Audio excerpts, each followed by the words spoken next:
Hey, what's up you guys? We're here with another watch review. Today we're looking at the Nodus Contrail, and this is the stainless steel bezel variant.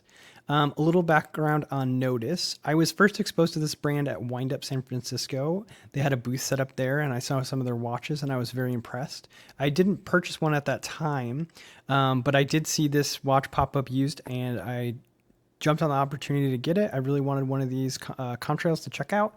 And so far, I've been very impressed. Before we get into the watch review proper, just a little background on Nodus. It was founded by two members, Wes and Cullen, and they're based in the Los Angeles area. I recently heard them on the Worn and Wound podcast. They did an interview, and it was fascinating to hear about how they kind of got into designing and making watches. They're obviously very passionate about watches, which was great to hear. And that passion really shows through in their product. They also have a very active Instagram community, and there's just a lot of community engagement and a lot of interest in the brand. And I think if you get a chance to handle one, you'll see why. You have an impressive set of specifications, and there's a lot of details that, for me at least, I'm looking for in a watch that often get overlooked by some of the other brands that you can tell that they know what we are looking for and they're providing it in this watch. So before we get into the watch itself, I do want to take a quick look at the packaging it came in. Rather than just getting another box that will sit on your shelf or in the garage, it comes with this watch roll, which is great. I love when brands provide a watch roll. This one is, pretty heavy duty. It has two pouches, and then when you close it, it does have this button. You can secure it. So that's great. I like when, and then, you have notice here, I like when they give you something that you can actually use. So Dan Henry does the same thing. That gives you a watch roll. It's really handy. You end up using them. You end up bringing your watches around in those. So I like to see when they provide this, over a box. So specifications on this watch, it is 39 millimeter case. However, the bezel is going to overhang the case ever so slightly. So you're looking at more of a 40 millimeter watch when you're looking straight on, because that is the diameter of the bezel. You have 47 millimeter lug to lug. You do have drilled lug holes. You have a screw down case, screw down crown, and this watch is 200 meters of water resistance. You're going to have an H-link, polished H-link bracelet, 20 millimeters here at the lugs, and tapering down to 18 millimeters.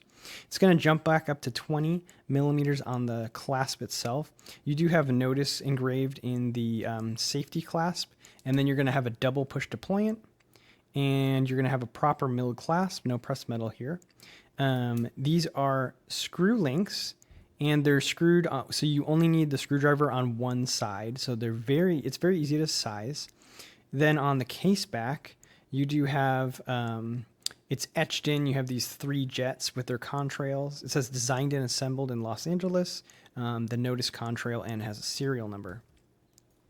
You have a solid end links connecting the bracelet to the case.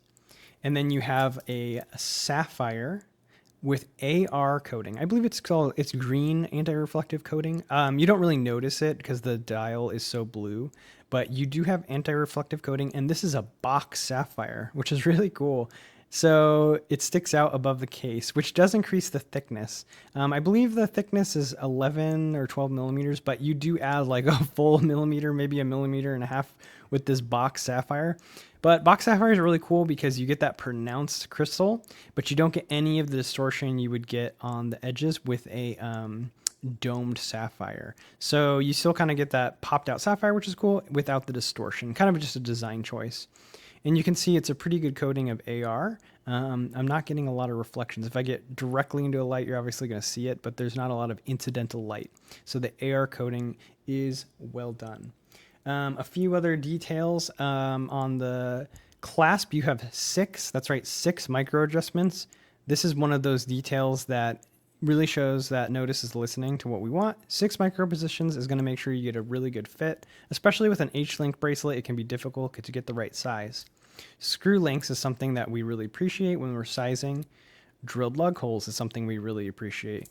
I'm speaking the metaphorical we as the watch community, but it's also true of I do like these things. You do have a sign crown with the Nodus emblem, and it is screw down, which I like, and it's 200 meters water resistant. And as you can see, you have a 12-hour bezel, And the 12-hour bezel can function as a GMT. It's sometimes called the poor man's GMT, but it is easy to use. And Nodus did a great job. So they designed this bezel. They kind of looked at older Seiko bezels that were bidirectional, and they use a ball bearing at the 12 o'clock position. However, in this watch, they have used 3 ball bearings to share the load, which is going to make it more robust and hopefully going to last a lot longer, as those old Seiko bezels tend to break down over time because all of the pressure was on one ball bearing. And you'll notice, in true GMT fashion, this is a bidirectional bezel. So a lot of brands are doing, GMTs are very popular right now, but they're using a unidirectional system for the bezel to turn the bezel, which is not really accurate for what you'd want in a GMT. For a GMT, you really want to go back and forth if you're changing time zones. You can also still use this. Oh, sorry, I did forget to mention it's 60 click. You can also still use this to time. You just, you're going to put this on the minute that you're on, and it's nice if you overshoot with the bidirectional, you can go right back. And then each of these numbers are going to represent 5 minutes. And then if you want to use it for the GMT, you just go ahead and set the time wherever you need it to be. So if you want to go forward 3 hours or backwards 3 hours, you just put the 3 or the 9 at the 12 o'clock position. And then you can just read off the hour. It's now local time is 4, almost 19, and GMT time, well, it's not actual GMT time, but the time I've set with the bezel is now 7:19. It's a little bit trickier to do. So for example, if there's no day-night indicator, so a really good example is I'm in California. If I want to look at time in Japan, I have to flip the AM or PM as well. So right now it's 4:19 in California, and it's 4:19 PM, and it's 8:19 AM in Japan the following day. So you kind of got to remember those rules if you're going that far, you're crossing the international date line. But if you're doing any kind of not local, but if you're doing continental US or even over to Hawaii or like Europe, it's not as difficult. You're not crossing the international date line, and you can still use this bezel just to time things and all that stuff. So it's done really well. It's a pleasure to use. I really like the ball bearing system. They did a great job on the alignment here. Everything lines up at the 12, and it's just that nice attention to detail, actually making the bezel bidirectional, that I really like about this watch. So other things I really like about this watch. The dial is called Infinity Blue, and it's a very playful sunburst. It looks different in almost every lighting condition. I brought my, another blue dial I like is the Orient Ray 2. And you can kind of see the difference here. The Orient Ray, as you watch on the right, as I'm playing in the light, you can see it going blue and black, basically. It's either blue or black in each of the locations. And that's kind of the full range of the colors you get from this dial. But if you look on the left, you can see that it's almost... it's a gradient of blues you're getting. You're getting a dark kind of blue on the edges, and then you're getting a light blue and all the way between the two colors kind of in the different lighting conditions. So it's a way more playful, way more dynamic dial. It's done really well. I like the blue on this Orient, but it's just not as dynamic as the dial on the Nodus. They did a great job. So I really do enjoy this dial. The hands, I'll try to get a macro shot for you. They're finished very well. And you have the minute hand is going all the way out to that chapter ring, and you just have the minutes. You also have the 5, 10, 15 increments printed above the indices, which I like to see. The second hand is going all the way out to the chapter ring. Again, that's one of these details that I think it's at least important to me. I know other people enjoy when the hands are nice and long and they're going to their proper positions. It makes telling the time really easy. So I appreciate that as well. They did a good job of matching this chapter ring. I like the blue. It plays well with the blue of the dial. And you have the Nodus. You have their applied logo up there right under the white script. And then you just have Contrail Automatic written in the bottom. Like I said before, it is 200 meters water resistant. They didn't print that on the dial. I like that. They kept the dial pretty clean. And you do have the date. The date window is framed, and it's framed very similar to the indices. And the indices in the hands are very sharply done. High finish. The finish work on them is very good. I will try to get a macro shot. You'll notice the sweep of the second hand. This is powered by the Miyota 9015, and that is a 28.8 beat per hour movement with a 42-hour power reserve. And its stated accuracy is minus 10 to plus 30. But one of the other things I love about Nodus is, you can take these Miyotas, you can take these Seiko movements, even ETA movements can be out of the box, they can be pretty inaccurate. And how you make them accurate is you regulate them.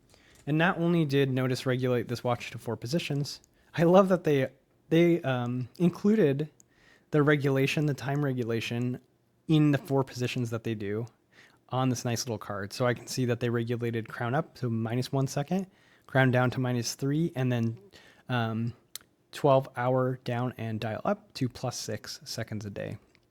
So this watch is very accurate. It's keeping extremely good time, probably plus or minus 1 to 2 seconds a day from what I've seen. I don't have a time grapher. I'd like to get one. But that just goes to show another level of detail, the attention to detail. They're taking a movement, the Miyota movements are great. The Seiko movements are great. There can be some variation in the accuracy of them, and they're taking that out of the equation by regulating the watch before you get it. So they're guaranteeing you're getting a very well-performing example of the movement. Also, the loom on this watch is really well done. I want to do a wrist shot, I want to get a macro shot of these hands, and I want to give you a loom shot. So let's go ahead and go on to the loom shot now. So I went ahead and charged up the loom and cut the studio lights. So we are in a room that still has quite a bit of ambient light coming in from the window, and you can see that the loom is still very bright. Not only is it on all the indices in the hands, it's even on the tip of that second hand, which is a cool detail. It tends to fade pretty quickly off the second hand, but the hands and the indices stay for a very long time. If I charge it before I go to bed, I can usually still see it in the morning when I wake up. And then you also have that 12 o'clock position, has a big triangle in the bezel, and it's all filled with loom, which is cool. If you do opt for the not stainless steel bezel, I believe they loom all the numbers around the watch as well. But on the stainless steel version, they don't loom them. They're just etched in and blackened. So I'm going to get a wrist shot now and put the lights back up. So here's the watch on my 6 3/4 inch wrist. You can see that it fits really nicely, even under the lens, which tends to make watches look bigger. It fits really well. It's 47 millimeters on the lug to lug, and that fits nicely on my 6 3/4 inch wrist. You can see the bracelet has that nice taper, and there's also that curved profile on the lugs, so it does hug the wrist quite well. This is an extremely comfortable watch to wear. The weight of the watch is balanced by the bracelet, and I enjoy the tapering. The H-link is also very comfortable.